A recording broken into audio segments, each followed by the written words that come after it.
Okay, so we have my Scion TC with push button start. This one's a little bit different. This push button start has no key in the ignition. In fact, the keys are in the cup holder. My ignition switch.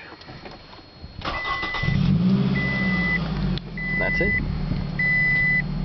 No key in the ignition. No steering lock.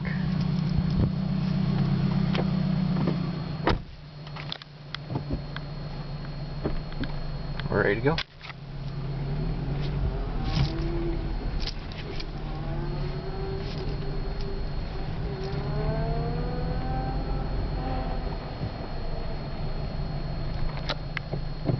As you can see, everything still works fine. No issues whatsoever.